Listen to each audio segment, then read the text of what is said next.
Сәлем достар, арнама қош келдіңіздер. Бүгін тағы да бит кетірудің жолдары, битті қалай кетіреміз, екінші бөлім. Бірінші бөлімді білесіздер, мен қалай салдым, солай просмотрда көбейіп кетті. Соған қарағанда біраз қыздар қиналатын сияқты осы бит кетірудің жолдарын таба алмаймын. Және комментарийда өте көп алдым, біразы негатив пікірлер.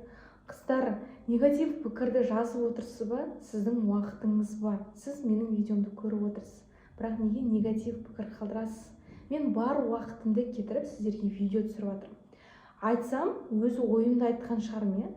Мыжып, не әңгіме айтып отырсың, ертегі айтып отырсың. Қыздар, керек не онда артық сөздің? Егер менің айтып отқандарым мыжып отырсам екен, ертегі болса екен, қарамай ақ қойыңдар, ары қарай өте салыңдар. Қызыққан адам керек нәрсесін алып қарайды ары қарай. Керек емес адам дальше өтіп кетеді, жаман пікір қалдырып жазып отырмайды ондай адамдар. Ондай минусты іздеп отырмаңдар, қыздар, қазақтың қыздары. Сондай жараспайды ғой бізге. Ұнамай ма, кете сал, өте сал, басқасын қара, бит кетірудің жолдарының басқа да видеолары бар шығар, менен басқа да. Соны қараңдар. Неге сендер жаман пікір қалдырасыңдар, мен түсінбеймін. Мыжып, не істеп отырсың, не айтып отырсың, ары қарай көргім келмейді.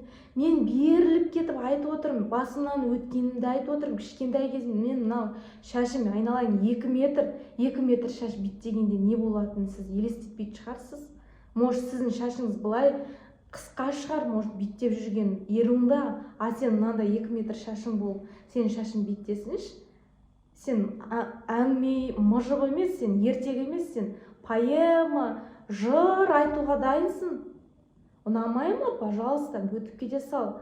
Мен керек адам қарайды, керек емес адам өтіп кетсін. Мен сіздерді отырып алып, заставить етіп, зорлап атқан жоқпын ғой, мен видеомды соңына дейін қараңдар деп. Пожалуйста, өтіп кете салыңдар. Керек адам өзі қарайды да керегін алады, Ал көшейік енді. Мен тағы да айтарым, видео басталмай жатып, ұнамай ма? Қарамай ақ қой, өте сал, басқа видеоларды қара.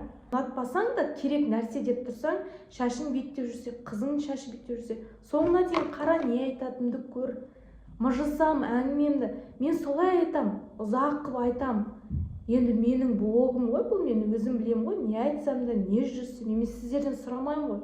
Не айтайын деп сіздерден сұрап алмаймын ғой. Менің өзім басынан өткенімді айтам, өзім не айтқым келді, соны айтам.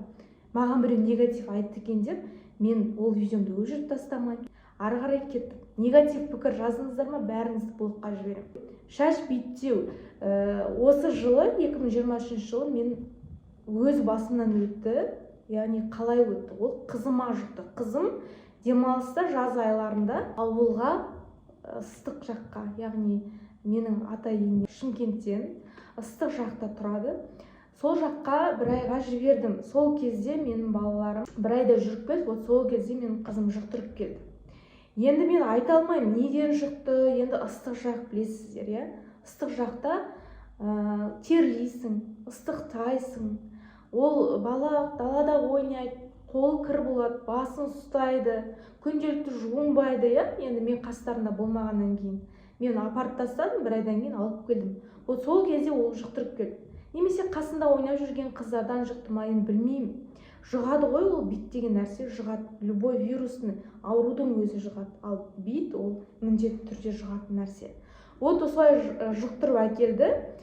Келгеннен бастап мен білдім, басын былай маған ол өзі звондады, қызым. Звондағанда айтты, мен мама шашым қышып жүр, күнде қышиды, қатты қышиды деп. Сосын мен айттым, жарайды, енді әжем қарай алмайды.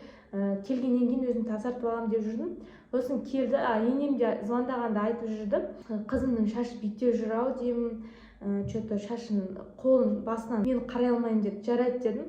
Өзім келгеннен кейін тазартып аламын. Келді, келгеннен кейін мен бір ай арпалыстым. Сол бір айдың ішінде мен сол қызымның шашын тазалап жүргенде мен шашым өтіп кетті. Представляете, менің мына 2 метр шашыма бит сірке түсті. Мен не істерімді білмей, жүрегім ауырып кетті. Мен мына шашқа, егер менің шашым биттесе, бұл жағылай бит сірке басып кетсе, бұны кім тазартады? Мен оны қалай одан арылам деген ойлар қатты мазалап шашымды кесіп тастауға дейін бардым. Бірақ Аллаға шүкір 1-2 тазартқаннан кейін мен биттен құтылдым. Бірінші мен ең басында қызымның шашын улап жүрдім және де тазартып жүрдім.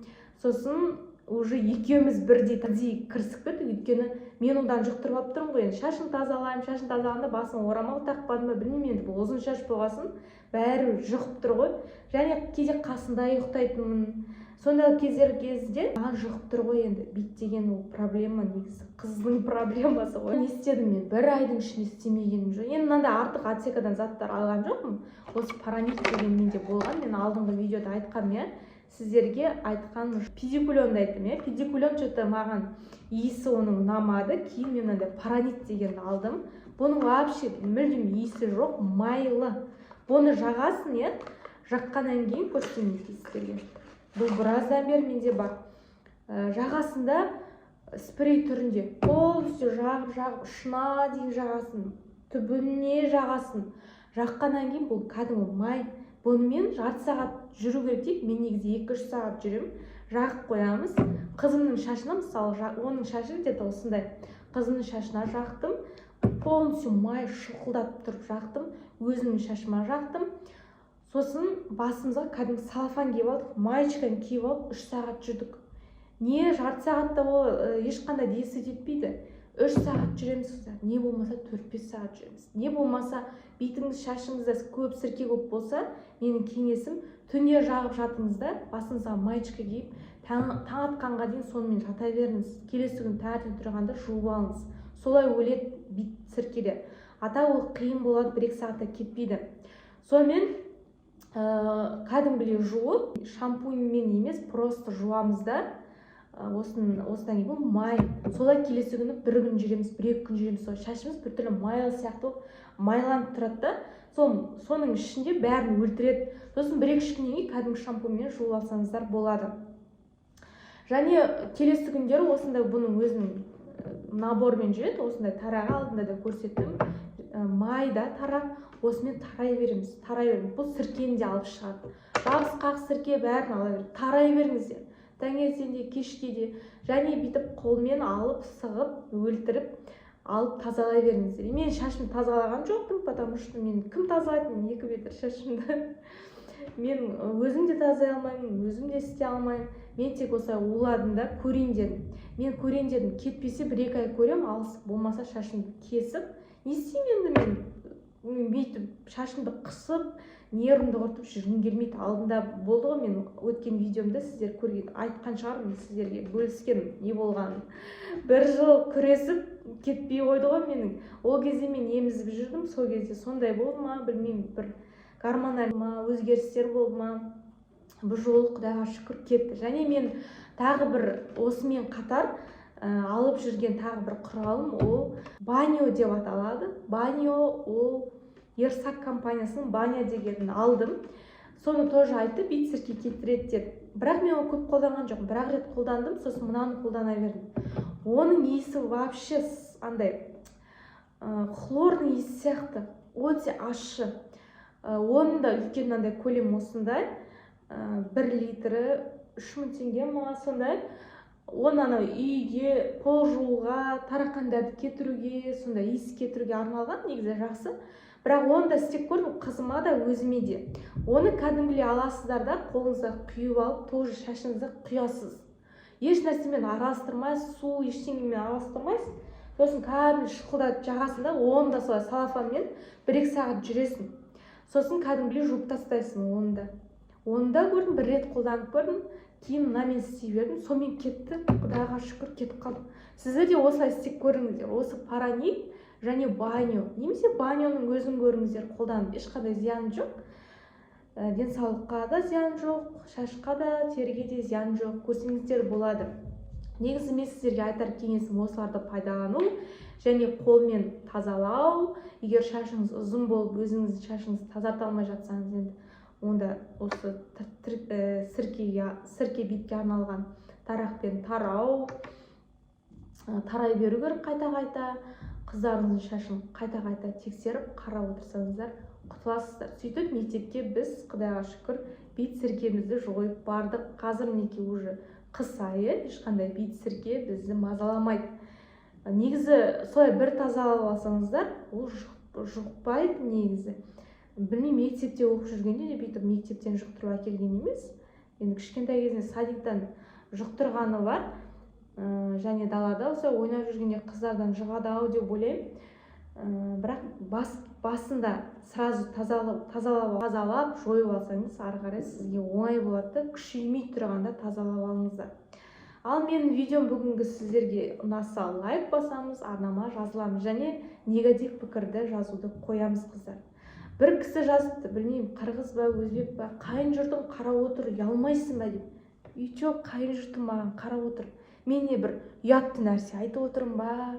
Мен қайта пайдалы нәрсе айтып отырмын ғой. Биттен құтыл. Әр қыздың басында болатын проблема ғой. Әр қыздың шашы бит дейді ғой қазір. Кезінде бір жасында бит дейді. Кішкентай кезінде болса, үлкен кезінде, үлкен болмаса кезінде болса, кішкентай кезінде ол бар нәрсе ғой. Ол кәдімгі тарақан сияқты, үйде тарақандар кейде пайда болады ғой, сол сияқты ғой. Онда тұрған ештеңе жоқ. Маған қайын жұртым көрсе не болыпты? Маған не звондап, ана видеоңды құрт дей ма? Менің өзімнің каналым, олар біледі мен блогер екенімді да. Менің өзім не айтамын, не істеймін, мен үлкен әйелмін ғой. 40-қа келатқан әйел, 40 жасқа толатын әйелмін ғой. Өзім білетін шығарым, не істейтінді, не айтатынды да. Қайын жұртым қайта маған қолпаштап, маған мотивация береді. Молодец. Дұрыс, осындай әдістеріңді, лайфхактарыңды айта жүр, бөлісе жүр, қазақстандықтар көрсін дейді. Так что ондай қыздар негатив пікірлеріңізді маған өтініш жазбай ақ қойыңыздар. Мен сіздер үшін пайдалы болайын деп видео түсіріп көрсетіп жатырмын ғой. Барынша қалай кетіруге болады, кетірудің жолдарын, әдістерін айтып бөлісіп жатырмын ғой. Өз басымнан өткеннен кейін. Негатив пікірлеріңізді қанша жазсаңыздар да мен оны өзіме қабылдамаймын. Мен қайта онсыз қалдыра беремін, көрсін адамдар. Негатив пікір жазған адамдарды да көрсін деймін де. Қандай адамдар менің каналыма сондай пікірлер жазатын. Мен оларға кейде жауап та бермеймін. Өз-өздерінен алысып жүретін адамдар олар. Іші тар, біреуді көре алмағандықтан жазады да, сол өтіп кете салсашы. Жазбай ақ қойса, жазып отырсың, көріп отырсың, уақытыңды арнап отырсың, өтіп кете сал, ұнамаса. Мен сізді заставлять етіп отқан жоқпын. Әй, қыздар, ай. Бір пайдалы болайын десең, қайта олар сен түсіреді ғой. Қайта сен шықпай ақ қой, айтпай ақ қойшы деп отырады ғой. Тамам бар вообще.